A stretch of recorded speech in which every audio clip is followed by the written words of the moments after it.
भारत माता किसकी है, ये बात तय हो जाना चाहिए। क्या राष्ट्रीय स्वयं सेवक संघ की भारत माता सबकी भारत माता हो सकती है? बिल्कुल नहीं। देखिए, ऐसा है कि जिस प्रकार का इस्तेमाल गवर्नर्स के थ्रू, राज्यपालों के माध्यम से ये सरकार कर रही है, उसकी जितनी निंदा की जाए उतनी कम है। वो सिर्फ जो केरल में हुआ, जो केरल के राज्यपाल ने किया, राजभवन में किया, उसकी निंदा जितनी की जाए उतनी कम होगी। देखिए, ऐसा है कि जब हमारे संविधान में और स्वतंत्रता संग्राम के दौरान हमने तिरंगे झंडे को अपना राष्ट्रीय ध्वज मान लिया, तो फिर भारत माता के हाथों में भगवे ध्वज का क्या औचित्य। मैं ये साफ स्पष्ट करना चाहता हूं कि राष्ट्रीय सेवक सेवक संघ उस भारत माता की तस्वीर को अपनी शाखाओं में दिखाए, अपने दफ्तरों में टांगे, बस सब पर थोपे नहीं। और मैं इस बात की प्रशंसा करूंगा, जिस प्रकार की केरल की सरकार ने इस मुद्दे को सामने आकर चुनौती दी है, उसके लिए वो प्रशंसनीय है। देखिए, मैंने पिछले हफ्ते आपसे चर्चा की थी, भारत माता की तस्वीर कैसी हो और किस प्रकार से आज की सरकार के जो अधिकारी हैं, पदाधिकारी हैं और संवैधानिक पदों पर जो लोग बैठे हैं, उनमें से गवर्नर शामिल है, किस प्रकार से गवर्नर अपनी गवर्नर हाउस को, अपनी गवर्नर की पोजीशन को इस्तेमाल कर रहे हैं। इस बात के लिए एक संकुचित विचारधारा को आगे बढ़ाना। भाई, आप राष्ट्रीय स्वयंसेवक संघ के सदस्य हैं, तो ये आपका व्यक्तिगत मामला है। जब आप गवर्नर बन जाते हैं, संवैधानिक पद पर बैठ जाते हैं, तो आपको ये अधिकार नहीं रह जाता है कि आप संघ के विचारों को ऑफिशियली प्रमोट करें। केरल में ऐसा हुआ, वहां की तब एजुकेशन मिनिस्टर ने प्रोटेस्ट किया, वॉकआउट किया, क्योंकि भारत माता की तस्वीर जो वहां गवर्नर साहब ने लगवाई थी, वो वही थी जो संघ अपनी शाखाओं में या अपने कार्यालयों में रखते हैं। अब भारत माता के हाथ में तिरंगा झंडा हो, जो हम सबको मान्य है, संविधान के द्वारा सम्मत है, या संघ का भगवा झंडा, ये एक कंट्रोवर्सी गवर्नर साहब ने पैदा कर दी। अब ये केरल के चीफ मिनिस्टर ने, विजयन ने इस बात पर बोला और उन्होंने साफ साफ कहा कि ये गलत है। जबकि बीजेपी के जो वहां के अध्यक्ष हैं, चंद्रशेखर जी, और संघ के नेता इस बात का मुद्दा बनाए हुए हैं और ये कह रहे हैं कि उनको उनके स्वतंत्रता के अधिकार को का दमन होता है। नहीं, देखिए, आप शाखा लगाएं, आप जिस जो चाहे तस्वीर लगाएं, पर जब तक संविधान हमारे तिरंगे झंडे को मानता है, तिरंगा झंडा ही राज्य को रिप्रेजेंट करता है। अब वहां पर सारी पार्टियां, कांग्रेस से लेकर और लेफ्ट फ्रंट तक लेकर, सब इसका विरोध कर रहे हैं। अब सीपीएम की सरकार ने एक बड़ा अच्छा कदम उठाया। उन्होंने जो स्कूलों में पाठ्यक्रम है, उसमें संविधान क्या हो, क्या अधिकार है, क्या आपके कर्तव्य है, इन सब बातों पर कैरिकुलम में इस विषय को इंट्रोड्यूस कर रहे हैं। देखिए, आइडियोलॉजिकल लड़ाई, वैचारिक लड़ाई इसी स्तर पर लड़ी जानी चाहिए। आप कुल मिलाकर सत्ता का दुरुपयोग करते हैं, गवर्नर्स को, राज्य सरकारों को हैरेस करने के लिए, राज्य सरकारों को तो जो अपनी असेंबलीज में बिल पास करते हैं उनको एक्ट में बनने के लिए, बनने देने के लिए, जैसा कि तमिलनाडु में हुआ। तमिलनाडु में हमारे सर्वोच्च न्यायालय को दखल देना पड़ा, उसकी उन्होंने निंदा की गवर्नर साहब की। हालांकि अभी भी गवर्नर साहब ने कुछ बिल रिलीज नहीं किए। उससे पहले हमारे जो एक एक्टिविस्ट गवर्नर थे और जो आजकल उपराष्ट्रपति हैं, जगदीप धनखड़, वो भी कभी इस बात से परहेज नहीं करते कि वो आके सामने आकर कब संवैधानिक पोस्ट पर, संविधान पद पर बैठते हुए भी एक विचारधारा को प्रमोट। तो देखिए, इस बात पर आपको सोचना होगा कि हम, संविधान हमारे लिए एक होली बुक है। मेरे लिए गीता, रामायण, महाभारत से अधिक महत्व संविधान रखता है, क्योंकि संविधान हमको बराबर का अधिकार देता है, संविधान हमको बराबर के अवसर देता है और न्याय दिलवाने में हमारा मदद करता है। तो देखिए, इस प्रकार की कंट्रोवर्सी अवॉइड होनी चाहिए और जिस प्रकार का इस्तेमाल संवैधानिक पोस्ट पर बैठे संघ के भूतपूर्व पदाधिकारी या और अन्य लोग इस्तेमाल कर रहे हैं, उसकी निंदा। आज के कार्यक्रम में मैंने पिछले दफे जो आपसे कहा था वो आपको याद होगा, मैं कोशिश करूंगा कि वो भी आप सुन ले। आज इतना ही है, अपडेट था आपके लिए, और आपको कार्यक्रम पसंद आया हो इसको लाइक करें, सब्सक्राइब करें, शेयर करें और कमेंट करें। नमस्कार।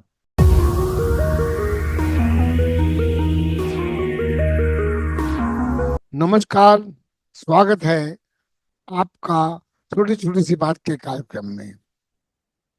उपराज्यपाल और राज्यपालों को जिस तरह से आज की सरकार इस्तेमाल कर रही है, ये कोई नई बात आपके लिए नहीं है। हम देख चुके हैं कि किस प्रकार से आज के उपराष्ट्रपति जगदीप धनखड़ जी जब पश्चिम बंगाल के राज्यपाल होते थे तो ममता बनर्जी की सरकार को किस तरह से तंग किया करते थे। आप ये भी देख चुके हैं कि किस प्रकार से तमिलनाडु में हुआ, जहां सर्वोच्च न्यायालय को आखिर उसमें दखल देना पड़ा और वो उसको लेकर एक द्वंद छिड़ गया। एक नया ताज़ी घटना जो हुई है उसकी चर्चा मैं आपसे करना चाहता हूँ, और वो फिर वही किस्सा वही है। राज्य में जो राज्य सरकार है वो भारतीय जनता पार्टी की नहीं है, विपक्ष की सरकार है, और वो राज्य दक्षिण में है। नाम बताता हूं मैं आपको, अभी रुक जाइए। वहां भारतीय जनता पार्टी ने दशकों से कोशिश में लगी है कि राजनीतिक रूप से वो वहां अपनी पकड़ बना सके और वहां भी संघ के द्वारा जो हिंदूवादी राजनीति है आगे बढ़ा सके। केरला में जो, केरल प्रदेश में जहां यूडीएफ और एलडीएफ की सरकारें, लेफ्ट फ्रंट की और यूनाइटेड डेमोक्रेटिक फ्रंट की सरकारें, जो एक तरफ सीपीएम एक तरफ कांग्रेस आपस में सत्ता को बांटती रही है, वहां भारतीय जनता पार्टी अपना वर्चस्व स्थापित करने का कोई भी अवसर नहीं जाने देती है। चलिए, ये तो सही है, क्यों जाने दे, ऐसा तो नहीं होना चाहिए। पर जब उसके लिए राज्यपाल का इस्तेमाल हो तो जरूर आपत्ति होती है, प्रकट तो उठती है, प्रश्न तो उठेंगे। देखिए, वहां पर जो गवर्नर हैं केरल में, इस समय सरकार एलडीएफ की है, सीपीएम के द्वारा जो लीड की जा रही है। वहां पर जो आज गवर्नर हैं वो है राजेंद्र विश्वनाथ अर्लेकर। राजेंद्र विश्वनाथ अर्लेकर संघ के बड़े नेताओं में से रहे हैं और उनको गवर्नर वहां बनाया गया है। अब ये किस्सा चूक हुआ है और इसकी चर्चा बहुत कम हुई है, तो मैंने सोचा अपने दर्शकों से इसकी बात की जानी चाहिए। 5 जून को विश्व पर्यावरण दिवस होता है, हम और आप सब जानते हैं। अब विश्व पर्यावरण दिवस पर केरल में, जैसा कि आप जानते हैं, केरल बड़ा ही हरा भरा प्रदेश है। पहाड़ है, नदियां हैं, समुद्र है, सब कुछ है। बड़ा ही खूबसूरत प्रदेश है। वहाँ पर्यावरण के प्रति बहुत जागरूकता है और विश्व पर्यावरण दिवस पर जगह जगह पौधे लगाए जाते रहे हैं, पार्टियां लगाती हैं, एनजीओ लगाती हैं, सक्रिय लोग लगाते हैं। अब की बार क्या हुआ? अब की बार यह हुआ कि गवर्नर साहब ने एक प्रस्ताव रखा। गवर्नर साहब ने यह प्रस्ताव रखा, उनके बाद प्रस्ताव आया सरकार का कि हम अब की बार विश्व पर्यावरण दिवस ऑफिशियली गवर्नर साहब के साथ गवर्नर हाउस में मनाते हैं। अब वहां क्या होता है? वहां देखिए, गवर्नर है वहां, विपक्ष की सरकार है। अब ऐसे मौकों पर एक शालीनता होनी चाहिए। ऐसे मौकों को एक आपस में टकराव न हो, इस बात का प्रयास सरकार को भी करना चाहिए और गवर्नर को तो करना ही चाहिए। गवर्नर के ऊपर एक बड़ी जिम्मेवारी होती है। अब गवर्नर साहब ने ये कहा, साव दिया कि वहां पर एक भारत माता की तस्वीर, भारत माता की तस्वीर होगी, जिसको सरकार के प्रतिनिधि नमन करेंगे और फूल चढ़ाएंगे और उसके बाद विश्व पर्यावरण। अब वो जो भारत माता की तस्वीर कौन सी है? ये वही तस्वीर है जो संघ की शाखाओं में रखी जाती है, जो शेर पर चढ़ी हुई है भारत माता, और उसमें तिरंगा झंडा ना होते हुए भगवा झंडा है। अब भारत माता कौन है? हम लोग सब जानते हैं, हम लोग सब कहते हैं कि भारत माता, हम लोग सब उसकी जय जयकार करते हैं, कद्र करते हैं। पर हर इंसान के दिमाग में भारत माता की तस्वीर अलग अलग होगी, और है भी। अब आप देखें, भारत माता क्या है, ये समझने की आवश्यकता है। भारत माता मात्र हमारे नदी, पहाड़ और जमीन नहीं है। इस धरती पर रहने वाले जितने वाशिंदे हैं वो सब भारत माता की संतानें हैं और सबको समान अधिकार है, हमारा संविधान कहता भी है। और जब ये तय हो गया कि तिरंगे झंडे के सामने हम हर व्यक्ति झुकेगा, भगवे झंडे के सामने जिसको झुकना हो वो जरूर झुके, कोई नहीं इसको मना करता है, पर सबको जबरदस्ती जबरन झुकाया जाए, ये तो किसी भी अर्थ में उचित नहीं ठहराया जा सकता। अब गवर्नर साहब और राज्य सरकार में इस प्रकार का टकराव होना, ये बड़ा दुखद एक प्रकरण है। देखिए, यहाँ जो संविधान है हमारा, संविधान में राज्यों को बराबर के अधिकार हैं और केंद्र की सरकार का प्रयास होना चाहिए कि राज्यों को स्वायत्तता उनकी बरकरार रहे। अब गवर्नर के थ्रू, जैसा कि अभी ये भारत माता के चित्र पर ये कंट्रोवर्सी पैदा हो गई। वैसे ही तमिलनाडु के गवर्नर आर एन रवि साहब, वहां की जो असेंबली है, वो जो बिल पास कर रही है, उसको एक्ट नहीं बनने देते, उसमें बैठे रहते हैं, डिले करते हैं। ऐसे ही हमारे भूतपूर्व राज्यपाल वेस्ट बंगाल के जगदीप धनखड़ जी करते थे।